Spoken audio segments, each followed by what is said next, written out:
Bună, dragilor, și bine ați venit la o nouă citire. De această dată te invit la o citire generală, în cadrul căreia vreau să văd ce mesaje are tarotul pentru tine. Dacă titlul te-a atras, înseamnă că ai aici cu siguranță un mesaj pentru sufletul tău. Dacă vrei și tu astfel de citire, găsești oricând gratuit doar pe aplicația de tarot Cristina Zurba, disponibilă atât pe iPhone cât și pe Android.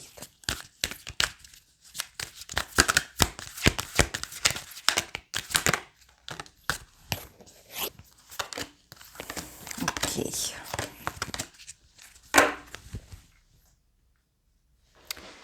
Fidelitatea construiește relații puternice. Fii aventuros.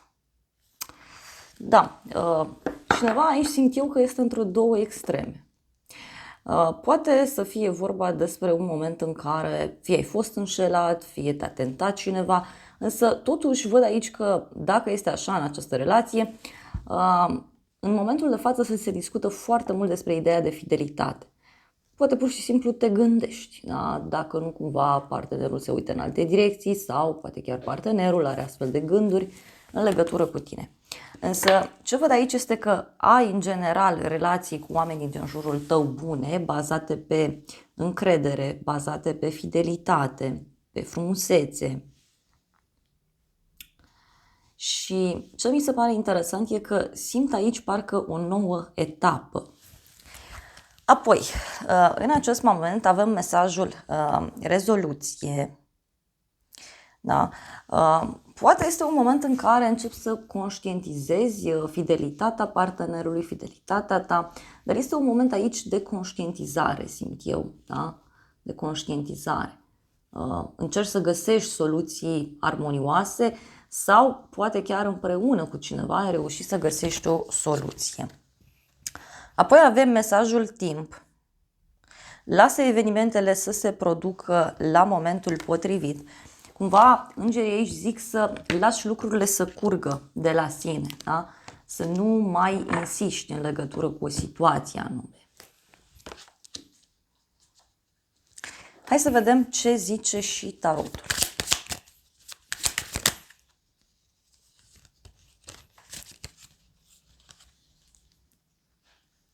Da, este clar aici că ai încercat împreună cu o persoană să găsești o soluție, poate la o problemă legată de fidelitate, poate este vorba și despre o persoană care a venit către tine și ți-a cerut un sfat, o ghidare.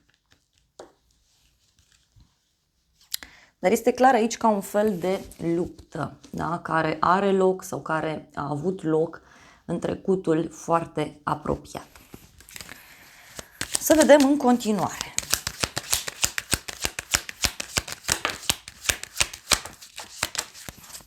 Avem o capcană și cineva care întinde o capcană și care așteaptă.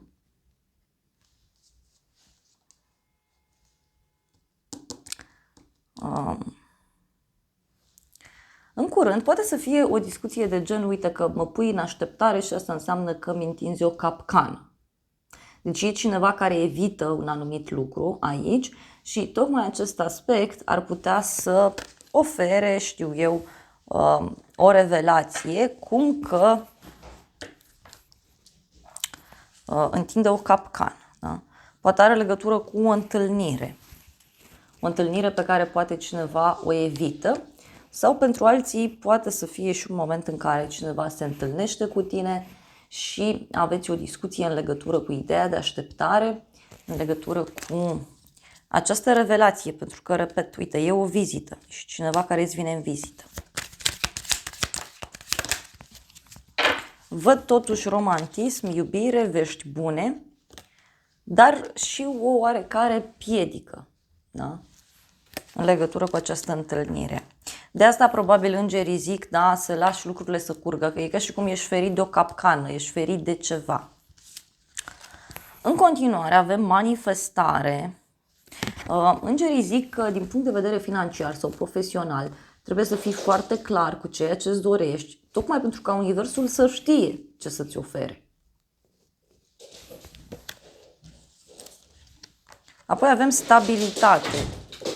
construiește o fundație stabilă. Deci aici poate să fie o hotărâre importantă pe care o iei, legată de bani, legată de profesia ta, dar ce văd aici este clar o veste bună, deci ceva ce tu îți dorești să se întâmple și se pare că acel aspect apare în viața ta foarte curând.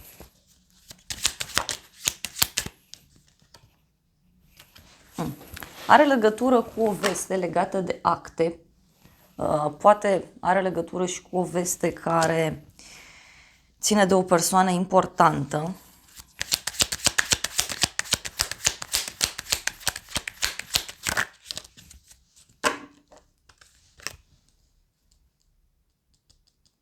Un pensionar avem aici, sau o persoană matură care, uite, îți dă o veste în legătură cu niște acte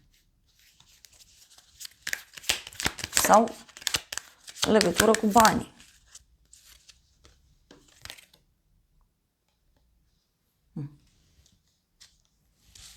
Mai văd aici și o hotărâre pe care o vei lua pentru sufletul tău.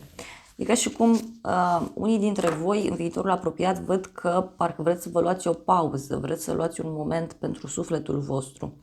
Ce mai văd aici este cineva care poate absenta, da? Fie de la muncă, fie de la un proiect.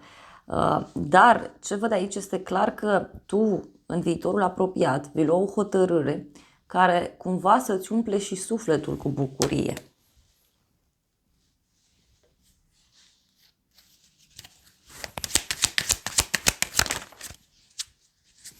Uite, tu aici primești un cadou. Un cadou, o recompensă, o avansare. Rezolvi ceva legat de bani pentru unii dintre voi și avem împăcare și iubire. Deci poate te revezi cu o persoană dragă ție care îți dă o veste bună. Poate să fie o veste legată de o instituție, de o casă mare. Pentru alții poate chiar vă revedeți cu un fost coleg de muncă, o fostă colegă. Dar pentru alții simt eu că și partenerul ar putea avea un rol important din punct de vedere profesional. Dar poate vestea asta bună are legătură cu ceva ce tu iubești, ceva ce tu îți dorești din suflet să se întâmple. Hai să vedem surpriza, sinceritate. Cineva din apropierea ta este sincer. Deci surpriza este sinceritatea de care cineva dă dovadă și fericire. A debloca ușa către fericire. Este o surpriză care ține de sinceritatea cuiva și sinceritatea acestei persoane, să știi că te poate ajuta foarte mult să deschizi ușa către fericire. Fie o prietenă e sinceră cu tine, fie tu, uite, deodată așa ai un moment de revelație care îți poate aduce fericirea. Poate să fie și o veste pe care o afli, ceva ce tu bănuiai, da? Și care, uite că te ajută. Hai să vedem în continuare, să vedem ce e cu sinceritate. Căsătorie, deci cineva care e foarte sincer cu tine în legătură cu ideea de căsătorie. Mai poate să fie și cineva care are niște probleme aici, poate într-o colaborare, într-o relație.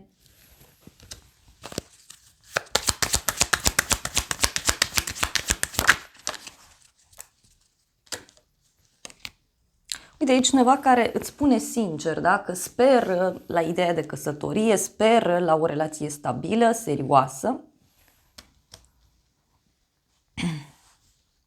Și e ceva legat de o călătorie. Hai să vedem mai departe.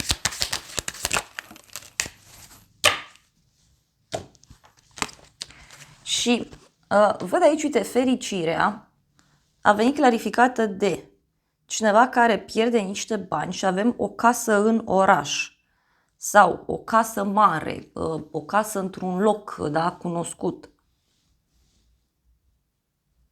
Poate e cineva care rezolvă ceva important privind o casă sau cineva care dă bani pentru a rezolva ceva de suflet. Dar este interesant aici că surpriza este, da, de la cineva care dă dovadă de multă sinceritate în legătură cu tine.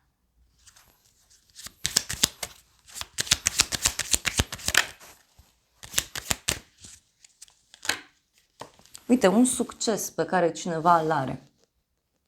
Sau poate să însemne și oficializarea unei relații pentru unii dintre voi, dar și o avansare, văd eu, o veste foarte bună. Avem o vizită, o întâlnire. Deci surpriza este o vizită pe care cineva ți-o face. Și are legătură cu un sfârșit. Bani mulți. Poate și o femeie brunetă.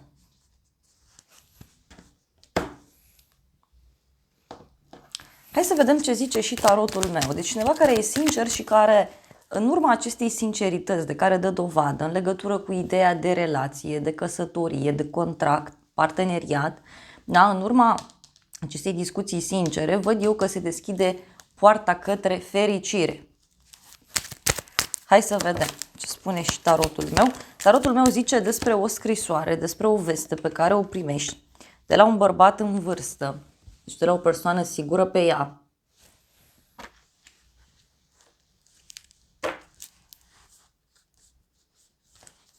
În legătură, uite, poate cu o femeie. Dar este un noroc mare, este o bucurie mare.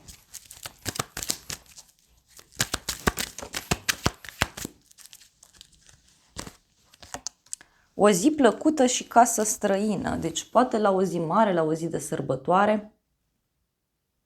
Poate să fie asta.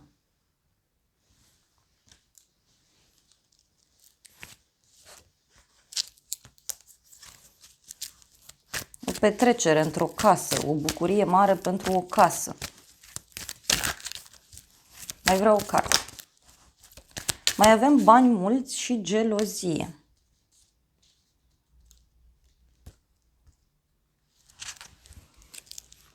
Poate cineva din jurul tău să-ți declare că are și niște probleme legate de o casă, un teren, o sumă mare de bani.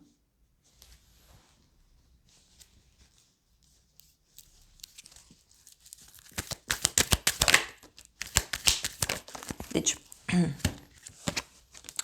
sinceritatea asta pe care o văd eu în legătură cu această discuție legată de căsătorie, ideea de relație, că poate să fie doar o discuție, nu neapărat acum că vă și căsătoriți, da?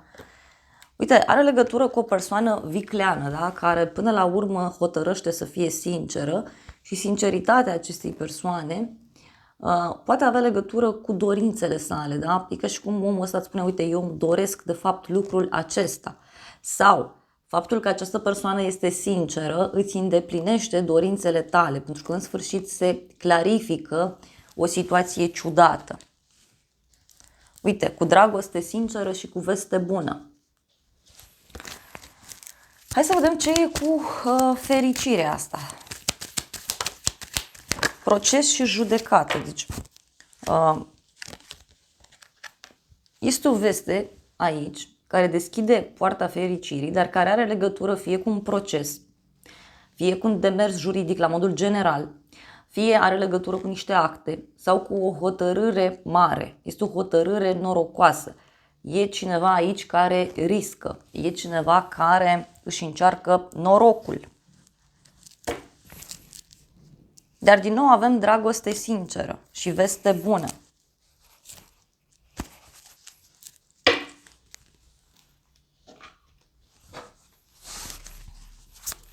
Hai să vedem ce spune și acest oracol. Avem așa. O femeie matură, o femeie din înalta societate. Avem o persoană cu potențial limitat, o persoană timidă.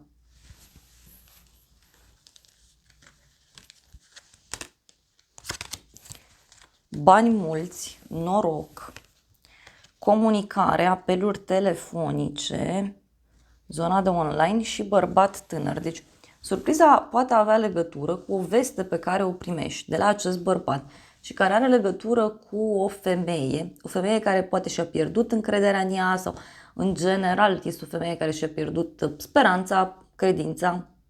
Dacă ești femeie, uite, poate tu ți-ai pierdut încrederea, ți-ai pierdut speranța, ai zis, ei, nu mai apare nimeni, nu se mai întâmplă nimic, nu o să fie omul ăsta sincer niciodată cu mine. Uite, acum se întâmplă. Da? Se întâmplă. Și este o hotărâre aici destul de puternică, să știi.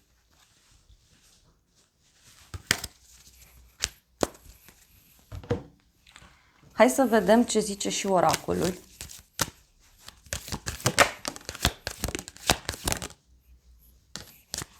Și avem așa, sarcină, teamă, supărare, femeie matură și soție, angajament. Foarte interesant.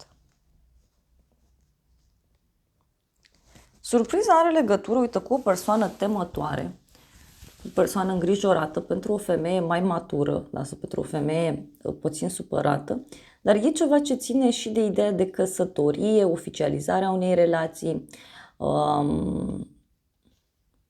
angajament.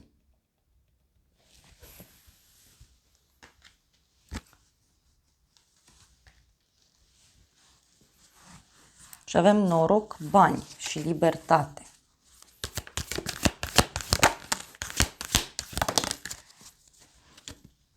Uite, a ieșit și soțul, da, sau căsătoria, un bărbat care are gânduri serioase. Avem moștenire, bărbat matur și hotărâre, decizie, justiție, ceva ce se echilibrează. Deci, clar, aici surpriza are legătură cu o persoană care este sinceră cu tine și această sinceritate, uite, ți aduce pace, ți aduce liniște, deschide ușa către fericire. Și e ceva ce se întâmplă ca prin magie. Pentru unii simt că are legătură și cu un prieten, da? Parcă e cineva care intervine în situația asta. Să vedem ce zic îngerii. Avem copil, iubirea ta începe să fie afectată de către un copil. Poate să însemne și imaturitatea cuiva sau faptul că nu există un copil, pentru alții din contră, faptul că vă concentrați prea mult pe copii.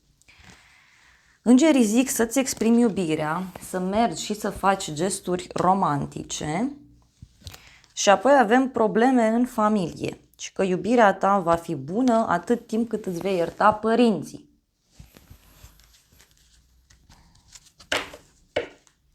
Cineva care are niște probleme în familie, poate. Și mai avem așa, decepție, cineva poartă o mască falsă în această relație și avem eliberează-te, a venit timpul să preiei controlul înapoi asupra vieții tale și avem o nouă iubire.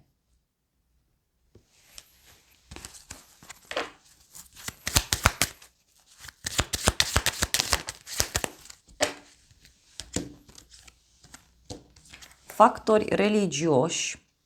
Iubirea ta începe să fie afectată de niște factori religioși. Iubește-te pe tine în primul rând.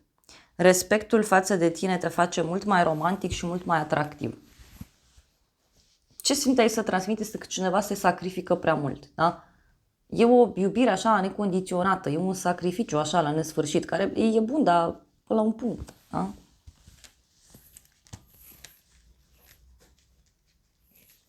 Poate să fie eliberare dintr-o decepție. Cineva spune adevărul. Hai să vedem ce zice și oracolul meu.